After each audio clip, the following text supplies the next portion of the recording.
প্রতিদিন সকালবেলা পাখির বাসা থেকে দেখবেন পাখিগুলো খালি পেটে বের হয়ে যায়। আপনাদের এই এলাকায় পাখির বাসা আছে? কি পাখির বাসা আছে? হ্যাঁ, সব পাখি আছে।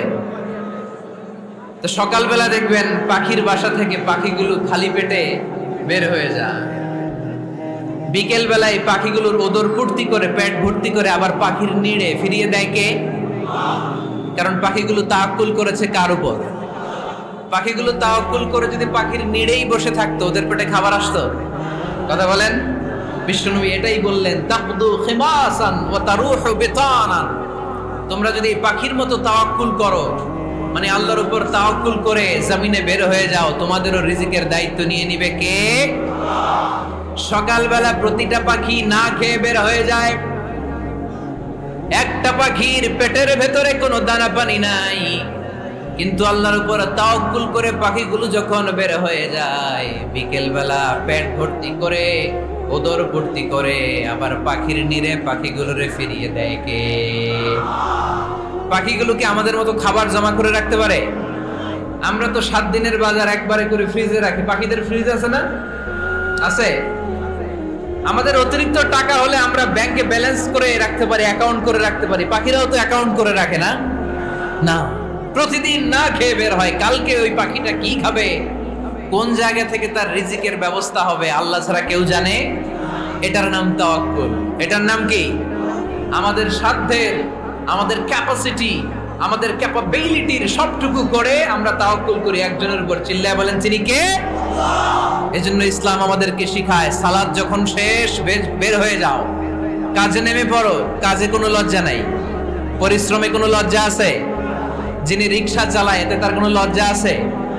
দিনমজুর, কুলি, ঠেলা গাড়ি চালায়, ছোট্ট ব্যবসা করে, এতে কোনো লজ্জা আছে? লজ্জা নাই। খেয়াল রাখবেন, লজ্জা হচ্ছে অলসতায়। লজ্জা কিসে? বিষ্ণু ঈসা ইসলাম বলেছেন, মা আকালা আহাদুন তুআমান কাত্তু খায়রুম মিন আইয়াকুলা মিন আমালি ইয়াদি। নিজ হাতে উপার্জিত খাবারের চেয়ে, অর্থের চেয়ে শ্রেষ্ঠ খাবার পৃথিবীর কোন মানুষ কোনোদিন ভক্ষণ করে নাই। চিল্লায় এখন সুবহানাল্লাহ। শ্রেষ্ঠতম খাবার নিজ হাতে উপার্জিত খাবার। ঘাম জড়িয়ে যে অর্থ উপার্জন করা হয়, যে ইনকাম করা হয়, এটা হালাল। আর হালাল খেয়ে দোয়া করলে কবুল করে কে? এজন্য খেটে খাওয়া মানুষ, শ্রমজীবী মানুষ আর মেহনতি মানুষদেরকে বিশ্বনবী খুব ভালোবাসতেন। তারা বিশ্বনবীর বন্ধু আর বিশ্বনবী ছিল তাদের বন্ধু। সুবহানাল্লাহ পড়েন। এত ভালোবাসতেন বিশ্বনবী খেটে খাওয়ার মেহনতি মানুষদেরকে। সব সময় বিষ্ণু ঈসা ইসলাম তাদের জন্য দোয়া করতেন। এজন্য যারা খেটে খায় তারা কপালওয়ালা, তারা মুস্তাজাবুদ দাওয়া। তারা কি? মুস্তাজাবুদ দাওয়া মানে এমন ব্যক্তি যে ব্যক্তি দোয়া করতে দেরি হয় কিন্তু দোয়া কবুল হতে দেরি হয় না। আপনারা এখানে ব্যবসা করেন কে কে? দেখি তো হাত তুলেন তো। ব্যবসা, মাশাআল্লাহ, অনেক ব্যবসায়ী আছে তো দেখি। আচ্ছা, হাত নামান। চাকরি করেন কে কে? চাকরি, চাকরিও তো অনেক করে দেখি। হাত নামান। প্রবাসী, ছুটিতে দেশে আসছেন। হুজুর আমি আছি। কই? আপনি দেখতে আসছেন? মাশাআল্লাহ। কোন দেশে থাকেন? সৌদি আরব। আলহামদুলিল্লাহ। সৌদিতে ভাল লাগে নাকি সৌদি স্বপ্নের দেশ, খাটতে খাটতে জীবন শেষ? ইনশাআল্লাহ। আচ্ছা, ইউনিভার্সিটির স্টুডেন্ট আছো কারা কারা দেখি? মাশাআল্লাহ, হাত নামাও। ক্লাস 5 থেকে ইন্টারমিডিয়েট পর্যন্ত পড়াশোনা করতেছো, অথবা দাখিল আলিম পর্যন্ত, কারা কারা দেখি? মাশাআল্লাহ, হাত নামাও, হাত নামাও। একবারও যারা হাত তোলেন না এবার তারা হাত তোলেন। আন্নারা কি করেন? হ্যাঁ, বেকার।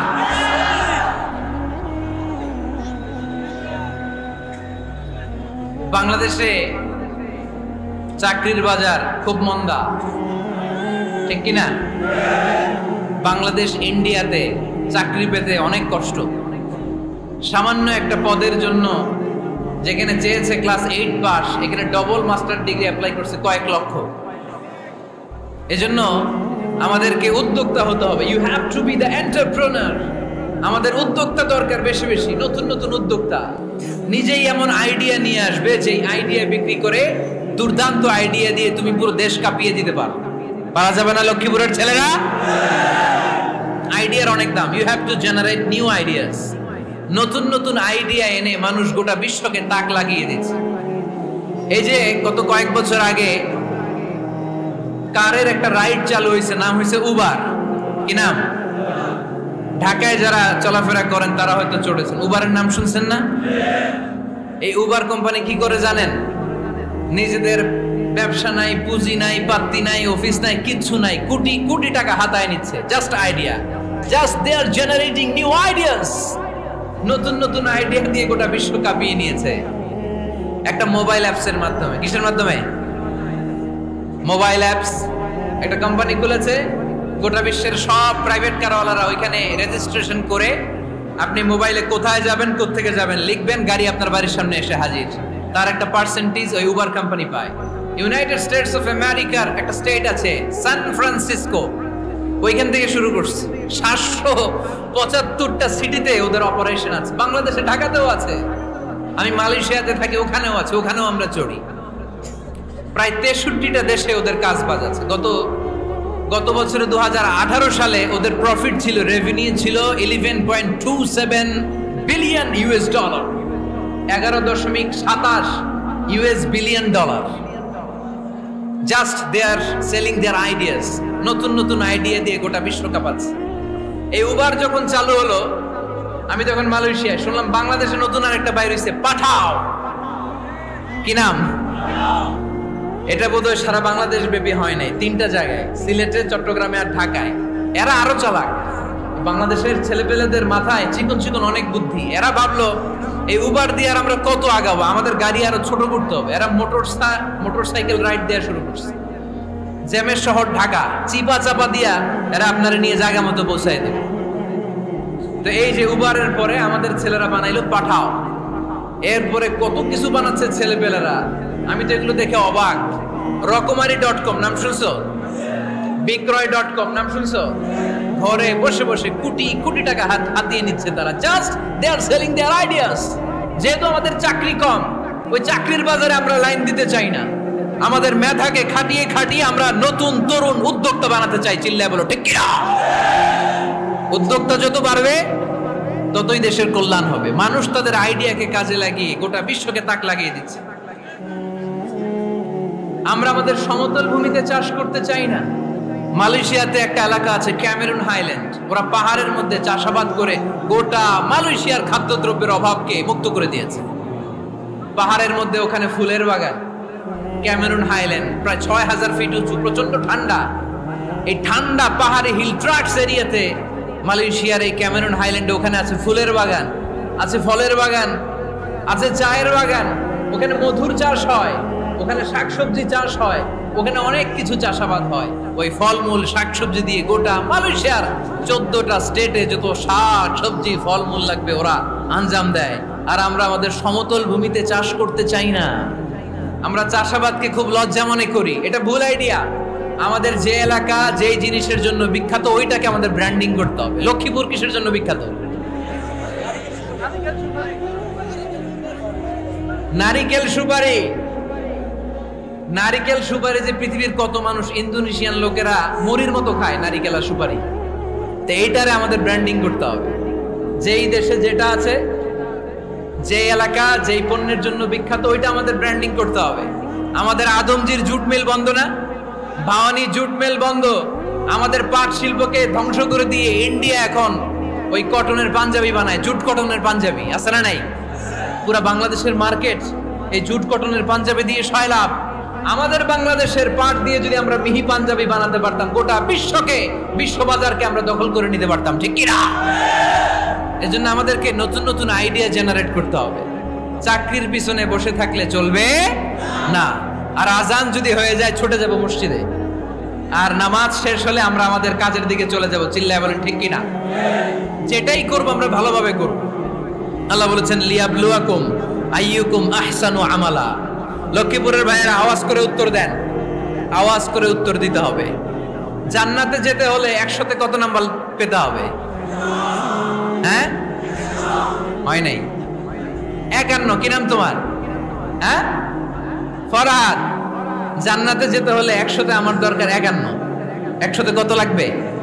ফাআম্মা মান সাকুলাত মাওয়াজিনুহু ফাহুয়া ফি আইশাতির রাদিয়া। সেদিন মিজানের পাল্লা যার ভারী হয়ে যাবে সে আনন্দ উৎসবে থাকবে।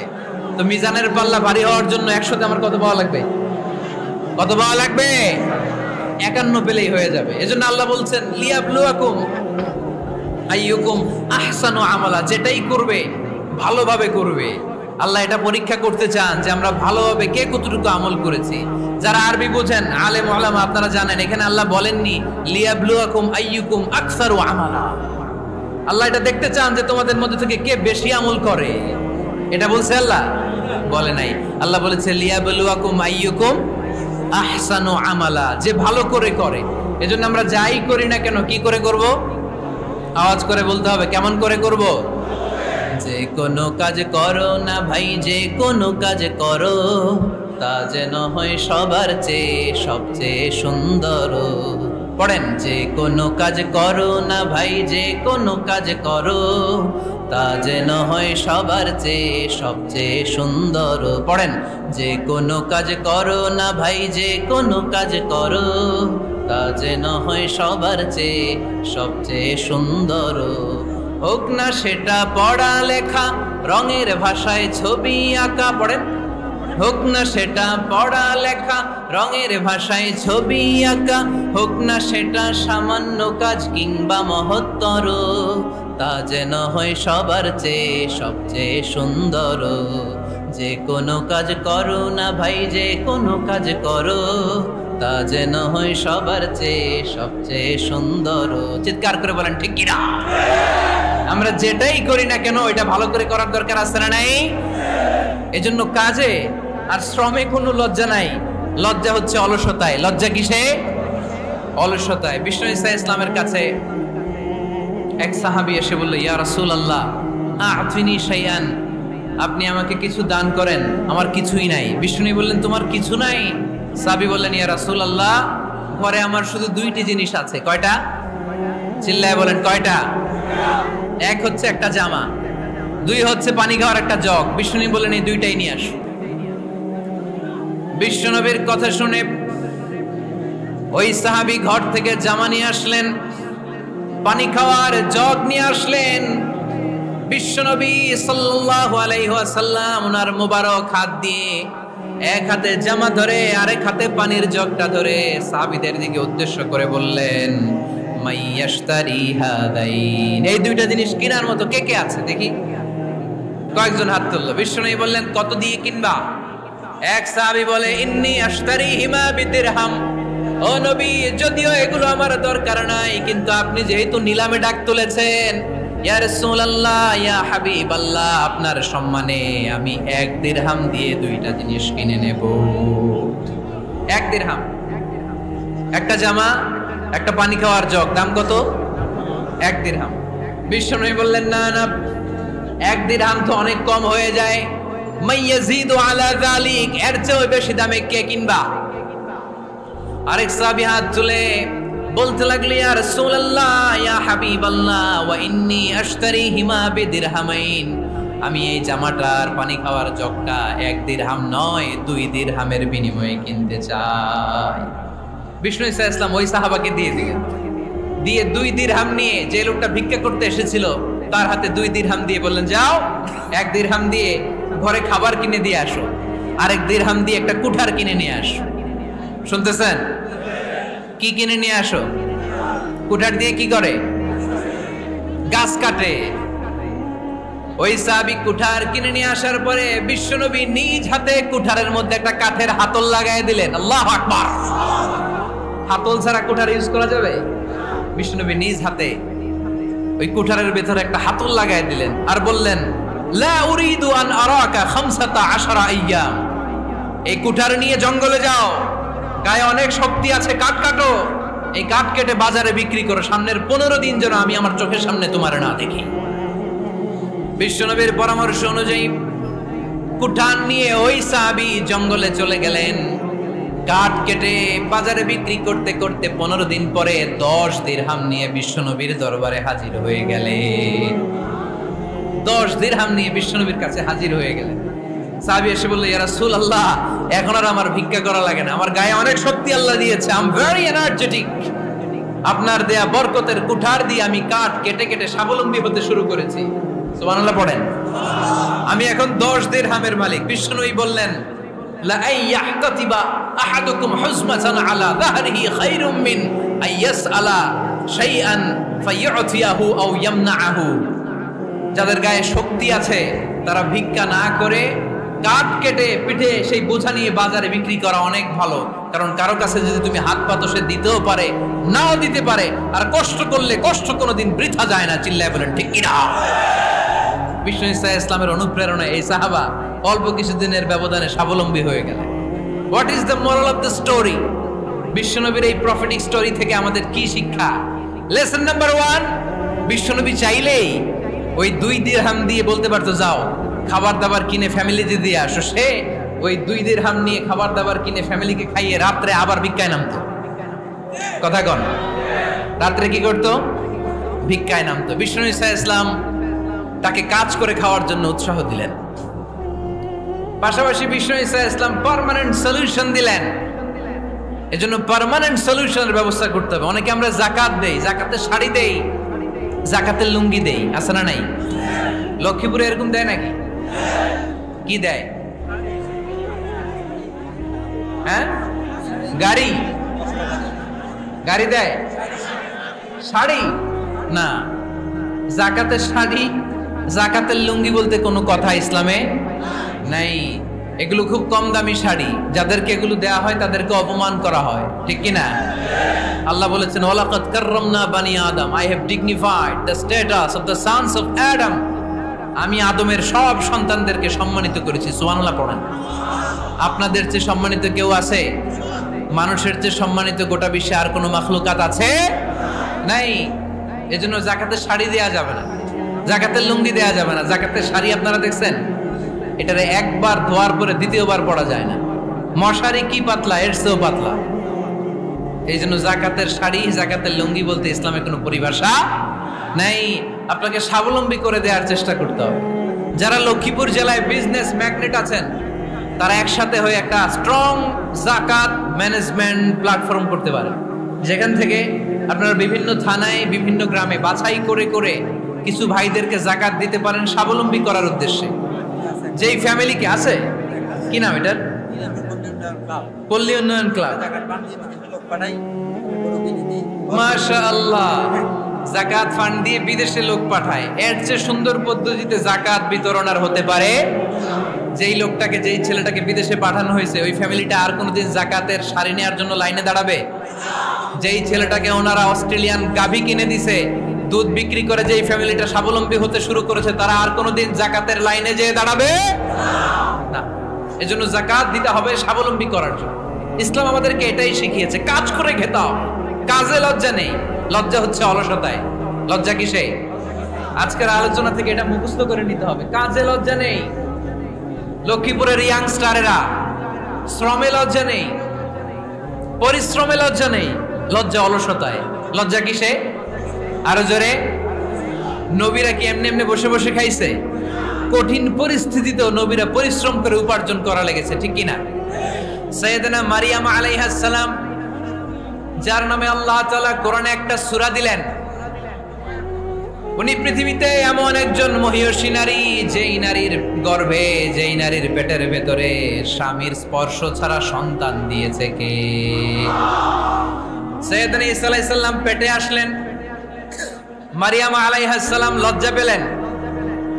হায় হায়, কেমন করে এলাকাবাসীদের কাছে আমি আমার মুখ দেখাবো? বিয়ে করি নাই, স্বামী নাই, বিয়ে হয় নাই, স্বামী নাই, কিন্তু পেটে সন্তান চলে এসেছে। হায় হায়, এলাকায় কেমনে মুখ দেখাবো? লজ্জায় পড়ে মারিয়াম আলাইহিস সালাম এলাকা থেকে চলে গেলেন। কি অবাক করে কাণ্ড! বাচ্চা ভূমিষ্ঠ হওয়ার জন্য, বড় হওয়ার জন্য 6 মাস 7 মাস লাগে নাই। পেটে বাচ্চা আসার সাথে সাথে বাচ্চাটারে বড় করে দিয়েছে কে? সাইয়েদাতুনা মারিয়াম আলাইহিস সালাম এবার বসে বললেন, বুঝতে আরম্ভ করলেন প্রেগন্যান্সির পেইন উঠেছে, হঠাৎ করে পেট থেকে বাচ্চা ভূমিষ্ঠ হয়ে যাওয়ার পরে উনি কাঁপতে আরম্ভ করলেন, ক্ষুধার চোটে, খাবার কিছু নাই, সামনে ঝরনা, উপরে একটা খেজুর গাছ। সাইয়েদনা ঈসা আলাইহিস সালামকে কোলে নিয়ে মারিয়াম আলাইহিস সালাম মনে মনে ভাবে, হায় রে, কেউ যদি একটু খেজুর পেড়ে দিত, এই ক্ষুধার মুহূর্তে আমি খেজুর খেয়ে পেটের ক্ষুধা নিবারণ করতাম। রব্বুল আলামিন মারিয়ামকে উদ্দেশ্য করে আয়াত নাযিল করে দিলেন, ওয়া হুজ্জি ইলাইকি বিজিযইন নাখলাতি তুসাকিত আলাইকি রতবান জানিয়া। কোরআন সাক্ষী, হুজ্জি ইলাইকি বিজিযইন নাখলা, এর মানে হচ্ছে মারিয়াম কেউ পেড়ে দিবে না, একটু কষ্ট করে হাতটা উঁচু করে খেজুরের ডালা ধরে ঝাঁকুনি মারো, টস টসে কাঁচা পাকা খেজুর নিচের দিকে পড়বে, তারপর তুমি তুলে খাবে। সুবহানাল্লাহ পড়েন। আল্লাহ চাইলে অটোমেটিক্যালি কারামাত হিসেবে খেজুরগুলো নিচে ফেলতে পারতেন না? কথা কন, খেজুরগুলো অটোমেটিক্যালি নিচের দিকে পড়ছে? পড়ে নাই। আল্লাহ শিক্ষা দিয়েছে, যেই পরিস্থিতিতে থাকো না কেন, তোমাকে শ্রম ব্যয় করে, কষ্ট করে তোমার উপার্জন করতে হবে, রিজিকের বন্দোবস্ত করতে হবে। চিল্লায় বলেন ঠিক কিনা? ইসলাম আমাদেরকে এটাই শিখিয়েছে, কাজে লজ্জা নাই।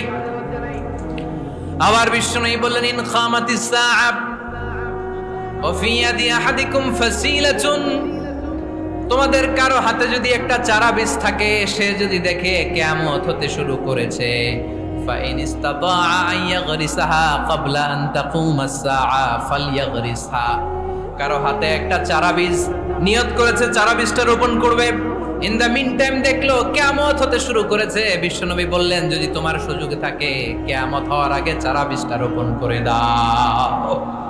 কথা বুঝতে পেরেছেন? আপনার হাতে একটা চারা বীজ, আপনি প্ল্যান করেছেন এই চারা বীজটা রোপণ করবেন, ইন দ্য মিন টাইম দেখলেন কি হওয়া শুরু হয়েছে, ইযা যুলজিলাতিল আরদু জিলজালাহা, দ্য বিগেস্ট আর্থকোয়েক, ভূমিকম্প শুরু হয়েছে, কিয়ামত হয়ে যাবে। বিশ্বনবী বললেন, কিয়ামত হইতেছে ওদিকে, আর তোমার হাতে যদি চারা বীজ থাকে, দেরি করো না, কিয়ামত তোমার কাছ পর্যন্ত আসার আগে সুযোগ পেলে চারা বীজটা রোপণ করে দাও। ইসলাম শিখিয়েছে শেষ নিঃশ্বাস পর্যন্ত তোমাকে লড়ে যেতে হবে। এই পৃথিবীতে কেউ কাউকে জায়গা করে দেয় না, জায়গা করে নিতে হয়। এই পৃথিবীটা, the life is not a bed of roses, এটা ফুল বিছানো কোনো ফুল সজ্জা নয়, এটা কণ্টকাকীর্ণ। কেউ আপনার স্পেস করে দিবে না, কেউ আপনাকে সুযোগ করে দিবে না, কেউ আপনার জায়গা করে দিবে না, বরং আপনি জায়গা করে নিলে টাইনা নিচে নামাবে। কথা বলেন? এজন্য কখনো অলসতাকে স্থান দেয়া যাবে। রাসূল বাত্তালি দুক্কানু শয়তান, অলস মস্তিষ্ক শয়তানের আড্ডা। অলস যদি কেউ থাকে, এটারে টেনে বেঁধে কাজে নামাবেন, পারা যাবে? আলহামদুলিল্লাহ লক্ষ্মীপুরে এরকম অলস ছেলে পেলে নাই।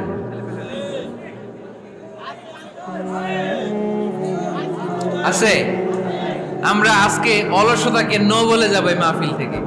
অলসতাকে আমরা কি বলবো? আওয়াজ করে বলতে হবে, অলসতাকে কি বলবো আমরা? আবু বকর অনেক বড় ব্যবসায়ী ছিলেন, ওনার নিজ টাকা দিয়ে হাবাসা থেকে আসা সাইয়েদনা বেলালকে তিনি 20,000 স্বর্ণ মুদ্রা দিয়ে উমাইয়া ইবনে খালাফের কবল থেকে তিনি মুক্ত করেছেন। সাইয়েদনা উসমান যুন্নুরাইন বড় ব্যবসায়ী ছিলেন, নিজের টাকা দিয়ে মদিনার মুসলমানেরা পানি খেতে পারে না, বিইরে রুমা নামে একটা কুয়া ছিল, এই কুয়ার মালিক ছিল ইহুদি। মুসলমানেরা পানি খেতে গেলে এসে বকা দিত, পানি খেতে দিত না। বিশ্বনবী বললেন, আমার সাহাবীদের মধ্যে এমন কি কেউ নাই নিজের অর্থায়নে বিইরে রুমা কিনে মুসলমানদেরকে দিয়ে দিবে? সাইয়েদনা উসমান যুন্নুরাইন বলল, ইয়া রাসূলুল্লাহ, আপনার খেদমতে আমি হাজির। মুহূর্তের মধ্যে সাইয়েদনা উসমান যুন্নুরাইন নিজের অর্থায়নে বিইরে রুমাটা কিনে মুসলমানদের জন্য সদকা করে দিয়েছে। তো ব্যবসা না করলে, কর্মঠ না হলে, উপার্জন না হলে সদকা করা যাবে? চিল্লায় বলেন, করা যাবে? সুনানে তিরমিজির বর্ণনা, বিষ্ণু ঈসা ইসলাম মক্কা থেকে যত সাহাবারা হিজরত করে মদিনায় এসেছে, মদিনাতে কোন না কোন সাহাবার সাথে বিশ্বনবী ভ্রাতৃত্বের বন্ধনে আবদ্ধ করে দিয়েছে। সুবহানাল্লাহ পড়েন। এজন্য মক্কা থেকে যারা এসেছে এদেরকে বলে মুহাজির, এদেরকে কি বলে? আর মদিনায় যারা ছিল এদেরকে বলে আনসার, এদেরকে কি বলে? আওয়াজ করে উত্তরে দিবেন। মক্কা থেকে যারা এসেছে তাদের নাম মুহাজির, আর যারা মদিনার সাহাবী তাদের নাম আনসার। আজকে এই মাহফিলে লক্ষ্মীপুর এর বাইরে থেকে কারা কারা আসছেন দেখি?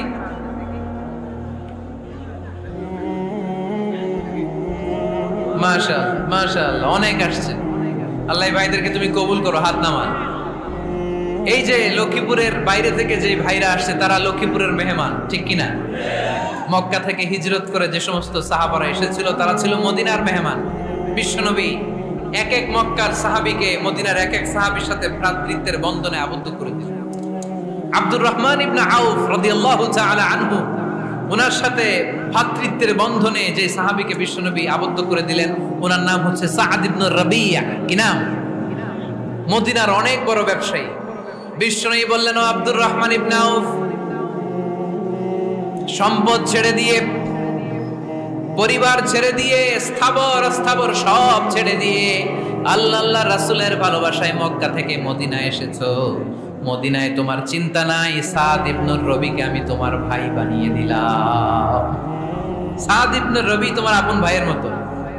সাদ ইবনে রবি বলল, আব্দুর রহমান, জীবনে তোমারে কোনোদিন দেখি নাই, তোমারে আমি চিনি না, তোমার নাম শুনি নাই, কিন্তু বিশ্বনবী তো তোমার দায়িত্ব আমাকে দিয়েছে। আমার যে বড় ধনী এই মদিনার মধ্যে দ্বিতীয় কেউ নাই। আজ থেকে তুমি আমার ভাই, আজ থেকে তুমি আমার কি? আল্লাহ আমাকে যত সম্পত্তি দান করেছে তার অর্ধেক সম্পত্তি আমি তোমার নামে দিয়ে দিলাম। ও আব্দুর রহমান ইবনে আউফ, শুধু তাই নয়, রব্বুল আলামিন আমাকে দুইজন স্ত্রী দিয়েছে। কয়জন?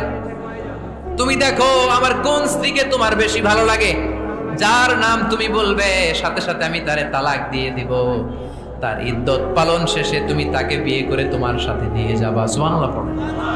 কারণ বিশ্বনবী তোমার দায়িত্ব আমার কাছে দিয়েছে, তুমি আমার ভাই, আমি মদিনার সবচেয়ে বড় ধনী, আমার অর্ধেক সম্পদ আমি তোমারে দিয়ে দিব, আমার দুই স্ত্রীর এক স্ত্রীকে তোমারে দিয়ে দিব। সাইয়েদনা আব্দুর রহমান ইবনে আউফ এই কথা শুনে অবাক হলেন। অবাক হয়ে উনিও এক অবাক কথা বললেন। উনি বললেন, লা হাজাতা লি ফি ইয়া আখি, ও আমার প্রাণের ভাই, তোমার কথা শুনে আমার হৃদয়টা ভরে গিয়েছে, কিন্তু তোমার সম্পদেরও দরকার আমার নাই, তোমার স্ত্রীরও দরকার আমার নাই। বারাকাল্লাহু ফি মালিক ওয়া লি আহলিক, আল্লাহ তোমার মালেও বরকত দেখ, তোমার সম্পদেও বরকত দেখ। তুমি শুধু একটু কষ্ট করবা। কি কষ্ট? দুল্লানি আলা সুক, show me the way to the market. তুমি মদিনায় কোনো মার্কেট আছে কিনা, শপিং মল আছে কিনা, ব্যবসা প্রতিষ্ঠান আছে কিনা আমারে দেখায় দাও। সুবহানাল্লাহ পড়ো। আমরা হইলে কি করতাম? লক্ষ্মীপুরে যারা আসছে এদের একজনকে যদি বলা হয়, ভাই আপনি এখন থেকে লক্ষ্মীপুরের ভাই, আমার অর্ধেক সম্পদ আপনারে দিয়ে দেব, কি করবে? পায়ের উপর পা তুলে খাবে আর বলবে, কি আনন্দ আকাশে বাতাসে, ঠিক কিনা? এরপর যদি বলি, ভাই আমার দুই বউ যেটারে সুন্দর লাগে বলেন তালাক দিয়ে দেই, নিয়ে যান, কি বলবে? কি আনন্দ আকাশে বাতাস। আল্লাহ রাসূলের সাহাবী আব্দুর রহমান ইবনে আউফ বললেন, লা হাজাতা লি ফি, আমার দরকার নাই, দুল্লানি আলা সুক, just show me the way to market, এখানে মার্কেট কই আছে দেখায় দাও। অবাক হয়ে গেলেন সাদ বিন রবি, বললেন, ও আব্দুর রহমান ইবনে আউফ, ঠিক আছে, তুমি যদি নিতে না চাও তোমারে আমি জোর জবরদস্তি করব না। শুনে রাখো, মদিনাতে ইহুদিদের কয়নুকার একটা বাজার আছে। এই কথা বলার সাথে সাথে আব্দুর রহমান ইবনে আউফ চলে গেলেন। এর পরের দিন অল্প কিছু পনির আর ঘি দিয়ে ব্যবসা শুরু করলেন। পনির আর ঘিয়ের ব্যবসা করতে করতে করতে করতে ব্যবসায় তিনি এত লাভ করলেন, উনি বললেন, আমি যদি কখনো মদিনার বালুর মধ্যে হাত দিতাম ওই বালুটারও সোনা বানায় দিত কে? দুল্লানি আলা সুক। লক্ষ্মীপুরের কর্মঠ যুবক ভাইয়েরা, এই আব্দুর রহমান ইবনে আউফ আমাদের প্রেরণা। উনি অন্যের ঘাড়ে পাড়া দিয়ে খেতে চায় নাই, আরেকজনের উপর ডিপেন্ডেন্ট বা নির্ভরশীল হতে চায় নাই। তিনি স্বাবলম্বী হওয়ার শিক্ষা, লেসন কিয়ামত পর্যন্ত গোটা বিশ্বের যুবকদের জন্য রেখে গিয়েছে। চিল্লায় বলো ঠিক কিনা? দুল্লানি আলা সুক, show me the way to market. Market কোথায় দেখাও। পনির আর ঘি নিয়ে ব্যবসা করতে করতে কয়েক মাসের ব্যবধানে ইতিহাস সাক্ষী সাইয়েদনা আব্দুর রহমান ইবনে আউফ মদিনার বিশাল বড় বিজনেস ম্যাগনেটে পরিণত হয়ে গেলেন। চিল্লায় পড়েন আল্লাহু আকবার। এজন্য ব্যবসার ভিতরে বরকত ঢুকিয়ে দিয়েছে কে? বিষ্ণু বললেন, আত-তাজিরা সাদুকাল আমিন মা'আন নাবিয়্যিন ওয়াস সিদ্দীকিন ওয়াশ শুহাদাই ওয়াস সালিহিন। আমানতদার ব্যবসায়ী তারা সাধারণ কোনো মানুষ নয়, কিয়ামতের দিন নবীদের সাথে হাসর হয়ে যাবে। আপনারা যারা ব্যবসা করেন, এটা সাধারণ বিষয় নয়। বিষ্ণু ইসলাম নিজেও ব্যবসায়ী ছিলেন। ওনার জীবনের প্রথমে তিনি খাদিজা রাদিয়াল্লাহু তাআলা আনহার ব্যবসার স্টাফ হয়ে কাজ শুরু করেছেন, এরপর নিজে ব্যবসা শুরু করেছেন। এরপরে খাদিজাতুল কুবরা রাদিয়াল্লাহু তাআলা আনহা সব সম্পত্তি বিয়ের পরে বিশ্বনবীর পায়ের সামনে ঢেলে দিয়েছেন। বললেন, ইয়া রাসূলুল্লাহ, এই সম্পদ আমি আপনাকে দিয়ে দিলাম, আপনি ইচ্ছামতো দিনের প্রয়োজনে খরচ করেন। সুবহানাল্লাহ পড়েন। এজন্য বিষ্ণু ঈসা ইসলাম আমাদের জন্য উপমা, আব্দুর রহমান ইবনে আউফ আমাদের জন্য উপমা। যারা ব্যবসা করেন তারা বিষ্ণু ঈসা ইসলামের সুন্নাহ পালন করছেন। আত-তাজির আস-সাদুক আল-আমিন, বিষ্ণুই বললেন সত্যবাদী আমানতদার ব্যবসায়ী, যে ব্যবসা করতে যে মিথ্যা কথা বলে না। অনেক ব্যবসায়ীরা আছে পণ্য চালানোর জন্য মিথ্যা কথা বলে আর কসম কাটে, আছে না নাই? এমনটা করা যাবে? সকালবেলা স্ত্রীরে বলে, এই গরুগুলা বিক্রি করবো, তুই একটা দাম কত কমো? স্ত্রীরে শিখাই দিচ্ছে এই গরুর দাম তুই 40,000। তো বউ বলে ঠিক আছে, দাম কইলাম 40,000। তো এরপরে বাজারে যখন গরু বিক্রি করতে যায়, একজন যখন বলে যে ভাই এটা 30,000 টাকা দিয়ে কিনবো, কয় ভাই আল্লাহর কসম সকালে একজন 40,000 দাম কইছে, আমি দেই নাই। আছে না নাই? কৌশল করে। বউরে শিখাইছে সকালে, কই তুই দাম কর 40,000। তো বাজারে যে সকালে একজন দাম করছে, দাম করে কইছে 40,000 দেই নাই, আপনারা 30,000 কেমনে দেই? এরকম ডাকাইত আছে না নাই? আলহামদুলিল্লাহ লক্ষ্মীপুরে এরকম লোকজন নাই। আরে নাই, আমি কই নাই, এরা কই আছে। লক্ষ্মীপুরের মানুষ খুব ধার্মিক, আমি জানি। লক্ষ্মীপুর, নোয়াখালী, ফেনী এই বেল্টের লোকজন খুব আল্লাহওয়ালা। এদের মধ্যে আল্লাহওয়ালার সংখ্যা বেশি, এখানে আলেম ওলামা বেশি, এখানে মসজিদ মাদ্রাসা বেশি। এই জন্য এই জেলাগুলোতে আল্লাহর রহমতও বেশি। আল্লাহ তুমি এই জেলার ছেলেবেলাদেরকে, এই জেলার লোকদেরকে তুমি কবুল করো, মা বোনদেরকে তুমি কবুল করো। সম্মানিত ভাইয়েরা, এজন্য আজকের মাহফিল থেকে আমরা যেটা শিখলাম সেটা হচ্ছে পরিশ্রমে কোনো লজ্জা আছে? আমরা কাজ করে খাবো, ঠিক কিনা? Never under estimate any job. যুবক ভাইয়েরা, লক্ষ্মীপুরের যুবক ছেলেরা শুনতেছ? এরকম আওয়াজ করতে হবে, কান খাড়া করে শোনো। Never under estimate any job. কোন চাকরিকে ছোট করে দেখা যাবে না, whether it's small or big, you don't care. এটা কেয়ার করা যাবে না। ছোট্ট চাকরি পাইলে ঢুকে যাবা, বড় অফার আসলে পরে ঢুকবা।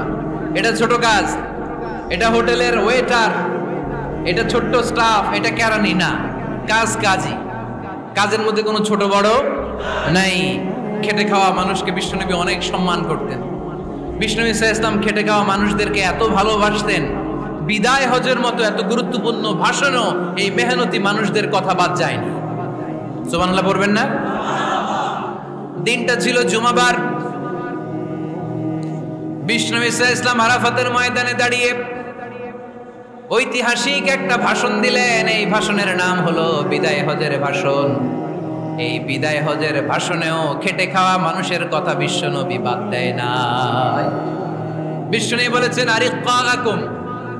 আরিক্কাকুম, খবরদার, অধীনস্থ কর্মচারীদের সাথে খারাপ আচরণ করো না। আতঈমুহুম মিম্মা তাকুলুন ওয়াকসুহুম মিম্মা তালবিসুন। খবরদার, মনে রেখো, তোমরা যা খাবে তোমাদের অধীনস্থ কর্মচারীদেরও তা খাওয়াবে, তোমরা যা পড়বে তাদেরও তা পড়াবে। বিশ্বনবী শেষ নিঃশ্বাস ত্যাগ করে যাওয়ার আগে যেই কয়েকটা কথা বলেছিলেন তার মধ্যে মেহনতি মানুষদের জন্য কথা আছে না নাই? বিষ্ণু ঈসা ইসলাম যখন শেষ নিঃশ্বাস ত্যাগ করবেন, তিনি বলেছিলেন, আসসালাত আসসালাত, উম্মতেরা নামাজ নামাজ নামাজ ছেড়ে দিও না, নামাজ তরক করো না, নামাজ কাজা করো না। আর বলেছিলেন, ওমা মালাকাত আইমানুকুম, অধীনস্থ কর্মচারীদের সাথে খবরদার খারাপ আচরণ করো না। যারা কর্মচারীদের সাথে খারাপ আচরণ করে, যারা মানুষের কাছ থেকে শ্রম নিয়ে কাজ করিয়ে টাকা দেয় না, কিয়ামতের দিন তাদের বিরুদ্ধে মামলা দায়ের করবে কে? আল্লাহ। কে করবে? আল্লাহ। হাদিসে কুদসি সাক্ষী বিষ্ণু ঈসা ইসলাম বলেন, আল্লাহ তাআলা ফরমান, আনা খাসমুহুম সালাসাতুন আনা খাসমুহুম ইয়াউমাল কিয়ামা। তিন শ্রেণীর ব্যক্তির বিরুদ্ধে আল্লাহ বলেন, আমি নিজেই কিয়ামতের দিন মামলা দায়ের করব। I will be against them in the day of judgment. Three categories of people, I will be against them in the day of judgment. তিন শ্রেণীর লোক কিয়ামতের দিন তারা ছাড় পাবে না। আল্লাহ বলেন, আমি নিজেই তাদের বিরুদ্ধে মামলা দায়ের করব। এর মধ্যে এক শ্রেণীর লোক হচ্ছে রজুলুন ইস্তাআজারা আজীরান ফাস্তাউফা মিনহু ওয়া লাম ইউতি আজরা, একজন শ্রমিক ভাড়া করে তার কাছ থেকে কাজ নিয়েছে কিন্তু তার পারিশ্রমিক আদায় করে নাই। এরকম আছে না নাই? দাপট দেখায় ইউনিভার্সিটির ক্যান্টিনগুলোতে, ইউনিভার্সিটির ক্যান্টিনে যে খায় মাগার বিল দেয় না, এরকম টাকায় যাচ্ছে নাই? চায়ের দোকানে চা খায় আগে পরে দিমু, বিল দেয় না, আছে না নাই? দোকানে যে পণ্য কিনে বিল দেয় না, পরে দিমু, আছে না নাই? কিয়ামতের দিন আল্লাহ তোরে মাস্তানি ছুটাবে, চিল্লা এখন ঠিক কিনা? আনা খাসমুহুম, আমি নিজেই তাদের বিরুদ্ধে মামলা দায়ের করব। কথাটা কার? এজন্য বিষ্ণু বললেন, খবরদার, মেহনতি মানুষ, খেটে খাওয়া মানুষ, এদের দোয়া কবুল হয়ে যায়। আতুল আজিরা আজরাহু ক্বাবলা আন ইয়াজিফা আরাকুহু, খবরদার, বিশ্বনবী বললেন, শ্রমিকের ঘাম শুকিয়ে যাওয়ার আগে তাদের পারিশ্রমিক মিটিয়ে দাও। বিশ্বনবীর বিখ্যাত হাদিস, আতুল আজিরা আজরাহু ক্বাবলা আন ইয়াজিফা আরাকুহু, শ্রমিকের ঘাম মাটিতে লাগার আগে, শুকিয়ে যাওয়ার আগে তাদের পারিশ্রমিক মিটিয়ে দাও।